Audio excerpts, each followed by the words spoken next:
ஆதி சதுர்வேதங்கள் ஓதும் பரஞ்சோதியே எங்கள் அச்சனார் கோவில் அரசே. நம்புவோர்க்கு உபகாரி என்பதில் இவரன்றியில் நாட்டில் ஓர் தெய்வம் யார்கான். ஆதி சதுர்வேதங்கள் ஓதும் பரஞ்சோதியே எங்கள் அச்சனார் கோவில் அரசே. சுவாமியே சரணமையப்பா. அச்சங்கோயில் அரசே சரணமையப்பா. பகவானுடைய 98வது திருப்பெயர் பாவனாய நமஹா. புனிதனுக்கு நமஸ்காரம். களங்கங்களாலே பற்றப்பட முடியாதவன், மாசு அடையாதவன், அதனாலே என்றைக்கும் புனிதனாக இருக்கிறதுனால பகவானுக்கு பாவனன்னு பேர். சரி, ஒரு வஸ்துவானது எப்போவுமே புனிதமானதாக இருக்கும். ஆனால் அது இன்னொன்று புனிதப்படுத்துமோ அப்படின்னு கேட்டாக்கா அது சிலத்துக்கு தான். இப்போ கங்கையை சொல்லலாம், பகவானையே சொல்லலாம்.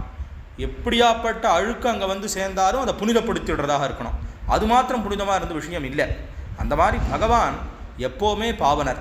அவர் பேரை நினச்சுட்டாரோ. கங்கைக்கு ஒரு பெரிய விசேஷம் என்ன அப்படின்னு கேட்டாக்கா, கங்கா கங்கேதியோ ப்ரூயாத் யோஜனானாம் சதைரப்பி அப்படின்னு ஒரு வச்சனம் சொல்கிறது உண்டு. கங்கையை நினச்சா போரும், ஸ்பரிசிச்சா போரும், தரிசிச்சா போரும், ஸ்நானம் பண்ணா போரும்னு ஒவ்வொன்றுக்கும் ஒரு பலன் சொல்கிறது. அதே கங்கா ரூபம்தான் பகவானுக்கும் இருக்கிற காரணத்தினால, அமிர்த கங்கையாக பகவான் இருக்கிறதுனால, அந்த கங்கைக்கும் பாவன ரூபனாக சுவாமி இருக்கிற காரணத்தினால அவர் பேரை நினச்சா ஒரு புண்ணியம் பாவனம் பண்ணிவிடுவார்.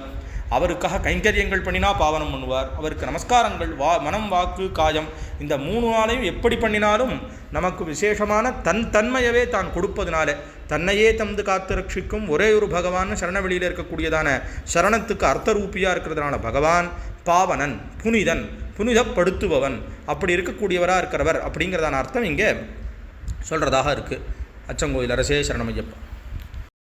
அச்சனார் கோவில் அரசே. சுவாமியே சரணமையப்பா.